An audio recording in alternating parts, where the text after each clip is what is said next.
वहाँ इंसाफ नाम की तो आप कोई तवक्का ना करें।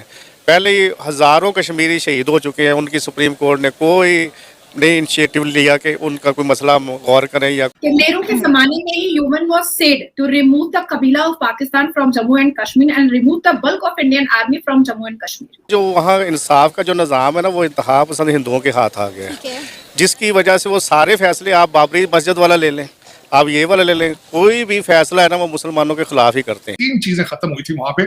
कश्मीर का अपना कॉन्स्टिट्यूशन था वो खत्म हुआ, उनका अपना झंडा था वो खत्म हुआ। फ़लस्तीन के ऊपर कर रहा है, दुनिया की सारी दुनिया खामोश है, कुछ भी नहीं करते, सिर्फ मजम्मत करते हैं। मजम्मत करने से क्या बनता है? बल्कि कश्मीर के लिए अक़वाम मुत्तहिदा में जो किरदार हमें अदा करना चाहिए था पाकिस्तान से। क्या शिकारे वाले के पैसे पर लंदन में घर और अमेरिका में बंगलो, क्या कश्मीर में जो बैठ करके सियासत कर रहे थे, क्या उन्होंने नहीं लाभ उठाया? पाकिस्तान में वो भी हमने अदा नहीं किया है। आखिर वो उन्होंने जो है ना फैसला भी सुनाया, बज़ोर ताकत भी कश्मीर में आए, कश्मीर को कब्जा भी कर लिया। हमने कुछ भी नहीं किया, हम सिर्फ मजम्मत करते, मजम्मतों से मुल्क आज़ाद नहीं। आयोडेक्स मूवमेंट जो है वो भारत के उन विरोधी दल मुसलमानों के लिए भी है और पाकिस्तान के लिए तो है ही है। ताल्लुक आज़ाद कश्मीर से है। अच्छा, कौन से इस रीजन से? चाल सेक्टर से। अच्छा, तो इंडिया की जो बर्बरियत है वो तो आप के सामने है और तारीख भी इसकी गवाह है। तो जो कश्मीर है वो अक़वाम मुत्तहिदा की करारदादों के मुताबिक एक आज़ाद और ख़ुद मुख्तार मुल्क होना चाहिए। अच्छा, और जो इंडिया कर रहा है वो सरासर ज़्यादती है, वो उसकी बर्बरियत है। अच्छा।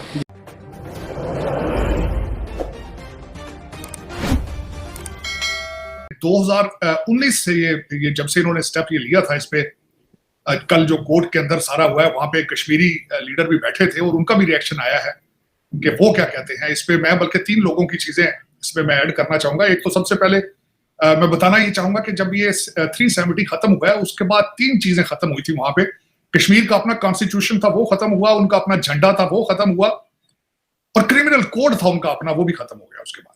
और एक और सबसे बड़ी कंडीशन ये थी कि वहां पे कोई दूसरा बंदा जाके प्रॉपर्टी नहीं खरीद सकता था, वो भी इसके साथ खत्म हो गया। और कल जो कोर्ट ने डिसीजन लिया है उसमें उन्होंने कहा है कि ये इनका वही स्टेटस है जो दूसरी स्टेटों का है। ये जो 370 था it was a temporary situation और that has been terminated now और दे आर फाइन। मोदी साहब ने इस पे स्टेटमेंट दी, उन्होंने कि उम्मीद की एक नई किरण आई है, अच्छा मुस्तकबिल है, यूनाइटेड भारत जो है यूनाइटेड इंडिया के लिए बहुत अच्छा हुआ है। फारूक अब्दुल्ला साहब ने कहा है कि हमारी कोशिश जारी रहेगी, बीजेपी को यहां तक पहुंचने के लिए कितने साल लगे हैं, हम भी उतने साल अपनी जद्दोजहद जारी रखेंगे। ये उनका स्टेटमेंट है। महबूबा मुफ्ती ने कहा है कि जम्मू कश्मीर के लोग अपनी जद्दोजहद नहीं छोड़ेंगे। ये 3 इसके रिएक्शन थे। अब बात करते हैं पाकिस्तान की तरफ से। तो 2-4 चीजें मैं आपको बताना चाहूंगा। ये डिसीजन तो कल आया, हफ्ता 10 दिन पहले अमित शाह साहब ने जो अपने हाउस के अंदर एक बड़ी गर्मा गर्म स्पीच दी थी जिसमें 24 सीटें भी उन्होंने कहा था कि हम जी वो करेंगे। यहाँ ये भी मैं मेंशन करना चाहूंगा कि सुप्रीम कोर्ट के इस फैसले में ये भी है कि अगले साल के 30 सितंबर तक लोकल इलेक्शन भी कराने होंगे। अब उसमें मैं ये समझता हूं दिस इज अ सेकंड चीज थी। अमित शाह साहब का पहला था और ये सुप्रीम कोर्ट दूसरा।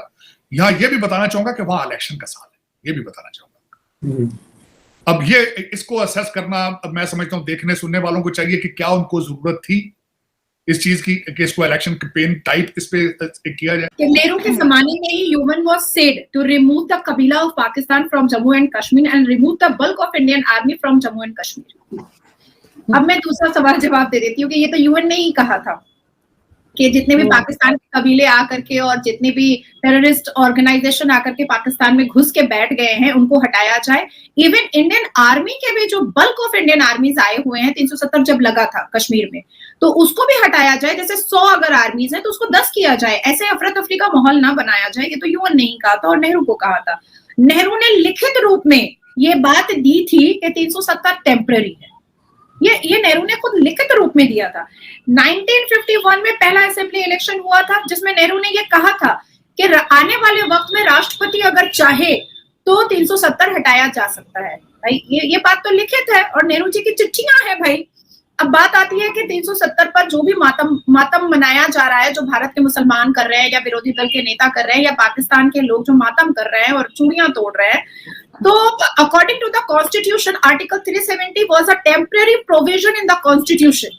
ये संविधान में लिखा हुआ है। ऐसा नहीं है कि चीफ जस्टिस ऑफ इंडिया ने मोदी जी के कान में कुछ विस्पर किया और फुसका और उन्होंने कहा हाँ ठीक है ठीक है ठीक है, नहीं ऐसा नहीं है। ये मैं आपको तब से बता रही हूँ जब आजादी हुई है, तब से लेकर मैं आज की बात कर रही हूँ, और मैं यूएन की बात तब कर रही हूँ जब नेहरू था और आज मोदी जी हैं। तो तब यूएन ने एक्शन लिया था और आज अमित शाह जी ने एक्शन लिया। देखिए आज तो ऐसा दिन है कि अंबेडकर जी की जो आत्मा है, डॉक्टर श्यामा प्रसाद मुखर्जी जी की जो आत्मा है, सरदार पटेल जी की जो आत्मा है, आज सुकून हुई होगी, आज संतुष्टि पाई होगी, क्योंकि जिसने संविधान लिखा अंबेडकर जी ने, वो भी 370 के खिलाफ थे, बिल्कुल 370 के खिलाफ थे कि ये नहीं होना चाहिए। हालांकि जौनपुर में लगा था, हालांकि जूनागढ़ में लगा था, तो उसको तो रिमूव किया गया, पर कहीं ना कहीं सरकारी पैसे को जो बंदरबाट मुफ्ती परिवार और अब्दुल्ला परिवार कर रहा था, उस पर आज सुप्रीम कोर्ट ने मोहर लगाई कि नहीं, ये बंदरबाट होने नहीं दिया जाएगा, सरकार का पैसा सिर्फ और सिर्फ जनता के हित में लगना चाहिए। अब देखिए सुप्रीम कोर्ट ने जो भी निर्णय लिया है और जो ये ऐतिहासिक जो वर्डिक्ट हुआ है, जो आने वाले वक्त में हमारे बाल बच्चे जो हैं वो सुनहरे शब्दों से और सुनहरे अंदाज में पढ़ेंगे। सुप्रीम कोर्ट ने क्या कहा कि एक बार 370 हट गया, जो टेम्परेरी ही था, अब जो जम्मू एंड कश्मीर है वो भारत की जमीन है और भारत का हिस्सा है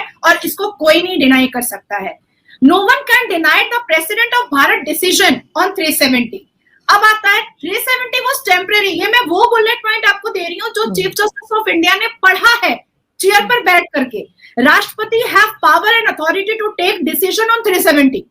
ये नेहरू ने भी बोला था और हमारे चीफ जस्टिस जी ने भी बोला है। Supreme court allows to election Vidhansabha on September 2024। सितंबर 2024 तक आप अपना इलेक्शन करो। अब बात आती है कि जाहिर सी बात है कि टुकड़े टुकड़े गैंग जो भारत में रह रहे हैं उनके लिए भी मातम वाला दिन है।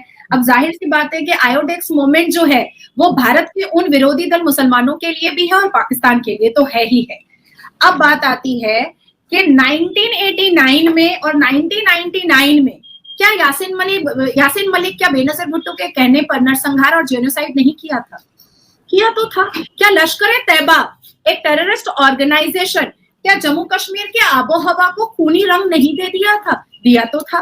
क्या कश्मीरी पंडितों की करोड़ों की संपत्ति क्या नहीं लूटी गई थी और ये अब्दुल्ला और मुफ्ती फैमिली ने उसका नाजायज फायदा नहीं उठाया था? उठाया था।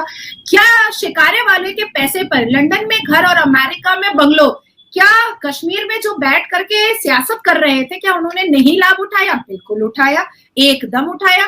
क्या मुफ्ती परिवार और क्या अब्दुल्ला परिवार को ये बात नहीं पता थी कि आर्टिकल 35A चोर के रास्ते से आया था? ना उसमें पार्लियामेंट के अंदर कोई वोटिंग हुई थी और ना ही कोई अमेंडमेंट हुआ था। तो आर्टिकल 35A का इम्प्लीमेंटेशन हुआ कैसे जम्मू कश्मीर में? जब कोई वोटिंग ही नहीं हुई, जब कोई प्रक्रिया ही नहीं हुई, जब कोई कानून आर्टिकल 35A बना ही नहीं, तो उसको इम्प्लीमेंट आपने लफ्जों से और हवाबाजी से कैसे कर दिया? बात यहां पर हो जाती है। अब बात आती है कि इस वर्डिक्ट को आने से पहले ही कपिल सिब्बल साहब ने एक ट्वीट किया था कि हम हार चुके हैं, कुछ जंगें हारने के लिए ही लड़ी जाती। तो उनको भी पता था, क्योंकि संविधान की जानकारी कपिल सिब्बल साहब को बहुत है, मैं जानती हूँ इस बात को। सलमान खुर्शीद साहब को मैंने उनके साथ काम किया हुआ है, सलमान खुर्शीद साहब जी के साथ, जब मैं भारतीय जनता पार्टी का एक पार्ट नहीं थी तब मैंने उनके साथ काम किया हुआ है, मैं उनके साथ बैठी हुई हूँ, मैंने उनके अनुभव को समझा है।